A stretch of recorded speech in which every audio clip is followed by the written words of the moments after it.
What would you do if you discovered the person you trust most in the world was living a secret life? This question was the first stone cast into the perfectly still lake of Elara's life. She was a millionaire whose world was a sterile masterpiece of polished glass and minimalist design, a place where every object had a function and every surface gleamed. Her life was defined by speed, efficiency, and emotional distance. The only human element of warmth, the one person who could make her son's laughter sound like music, was Maria, his quiet and unassuming nanny. It was a perfect, if insulated, existence. The first crack in that perfect world appeared not as a dramatic event, but as a small, insignificant piece of paper. As Elara was putting away a book that Maria had left on the coffee table, a worn, crumpled receipt fell from between the pages. It wasn't a bill from a store Elara recognized. It was from a charity organization she had never heard of, dated for an amount that was far too large for someone on Maria's salary. Elara's initial thought was suspicion, a cold, calculated judgment that she quickly tried to rationalize away. Why would a receipt for that much money be tucked away in a book? The question gnawed at her, a single discordant note in a life of perfect harmony.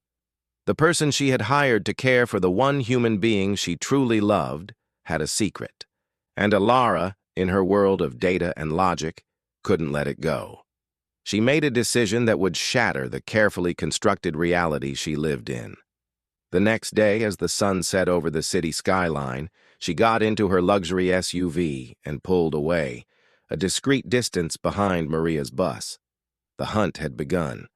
What would she find at the end of this journey? Elara's journey was a literal and metaphorical descent from the glittering heights of her affluent neighborhood into a grittier, older part of the city.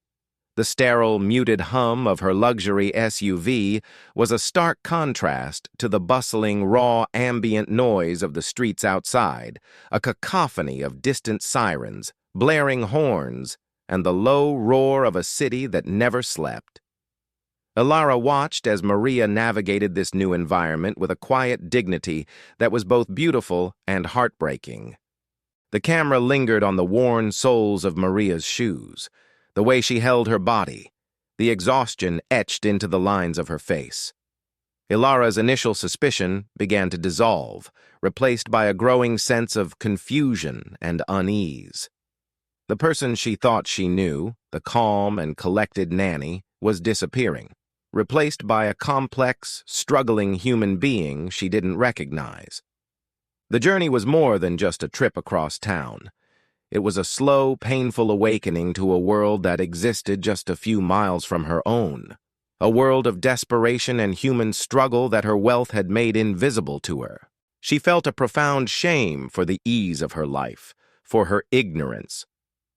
Maria finally stopped at a small, unassuming community center with a brightly painted sign that read, "Hope and Light." It was not a secret apartment, nor was it a second job. Elara, now more confused than ever, parked her car across the street and watched as Maria entered the building, her shoulders slumped with the weight of her day. A wave of uncertainty washed over Elara. What could her nanny possibly be doing at a place like this? Elara watched from a distance as Maria entered the community center. She saw Maria's exhaustion fall away as she was greeted by a group of smiling children. The first major plot twist was revealed not with a bang, but with a quiet, powerful image. Maria was a volunteer, teaching a class of children with intellectual disabilities how to read. The receipt Elara had found was not for some secret life of luxury, but a donation to the center, a slip of paper from a woman who gave far more than she took. Elara's initial suspicions were not just wrong. They were a cruel and ignorant judgment. Elara, now filled with a crushing sense of shame and humility, watched Maria in awe. The nanny's face, once a mask of quiet composure, was now a portrait of profound passion and love. Elara saw her not as an employee but as a true hero, a woman who, after an exhausting day of work, gave what little she had left to others. The narrative had pivoted from a story of potential deception to a story of immense, hidden nobility. As the class let out, a woman with a haunted, weary expression approached Maria. The two women exchanged a few hushed words, and Elara saw Maria put a reassuring hand on her shoulder. The camera zoomed in on the woman's face, and Elara's breath caught in her throat. She was a face Elara knew, not personally, but from the pages of a magazine from years ago. Dr. Lena Petrova, a brilliant medical researcher who had disappeared from the public eye. Why was a world-renowned doctor at a community center? And what was her connection to Maria? Elara, now driven by a powerful need to know the truth, leveraged her extensive network to investigate Dr. Petrova. She discovered that the doctor had been working on a pro bono project, a desperate last-ditch effort to find a treatment for a rare and complex illness that affected children.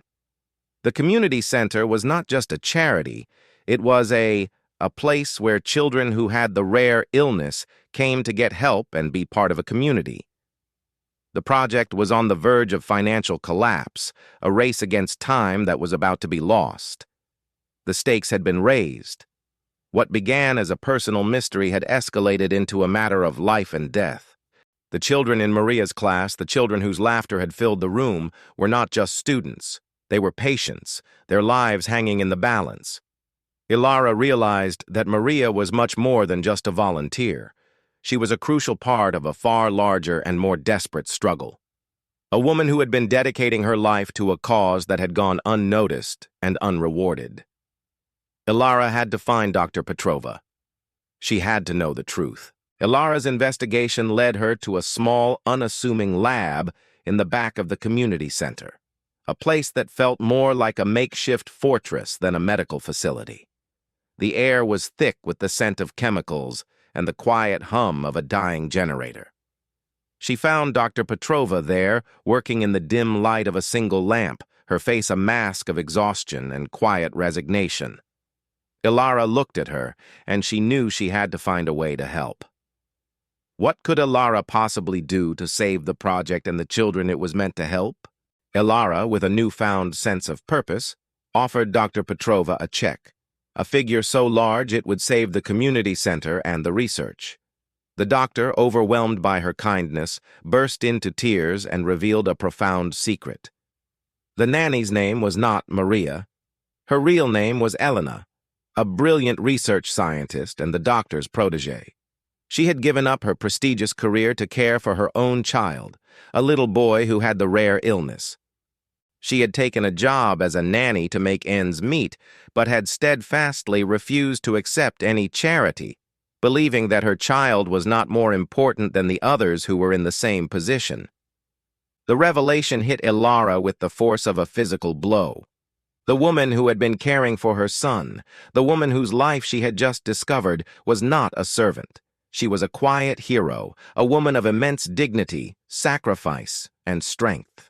The emotional climax was a powerful moment of profound sadness and shock, as Elara was forced to confront the colossal gap between her own trivial worries and the monumental, silent struggle of the woman she had so deeply underestimated. Her wealth, she realized, was useless in the face of this kind of sacrifice. It could not buy the dignity and love that Elena had so freely given. Elara, overwhelmed by the realization, felt a profound emptiness in her own life. She had everything, but she had nothing. Elena, in her quiet struggle, had something she had never known, a sense of purpose, and a profound, unwavering love for her son.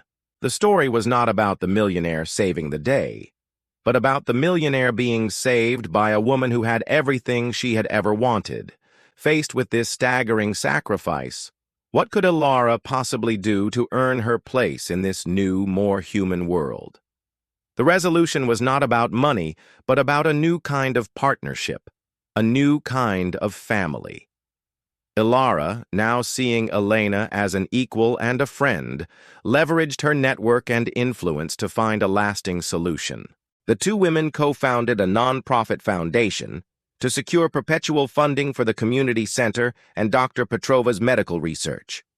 The foundation would leverage Elara's business acumen and Elena's scientific expertise, creating a sustainable solution that would provide hope for countless other families and respect Elena's fierce independence and dignity. The story concludes with Elara and Elena, now partners, a new kind of family built on mutual respect and a shared purpose. The final montage shows the community center thriving, the children's faces filled with hope, and Elara and Elena standing side by side, their hands clasped in a silent promise to each other. Elara, once a woman who lived in a world of polished glass and isolation, had found a new kind of family, a new kind of purpose. Her journey from a detached, suspicious observer to a true partner and advocate was complete. The final image is a text overlay on a screen of Elara and Elena smiling together. Some secrets don't need to be kept. They just need to be shared. It is a final, powerful hook that encourages viewer comments and engagement. The story ends on a note of catharsis and hope, leaving the viewer with a profound sense of satisfaction and a question that they can answer for themselves. What quiet heroes do you know?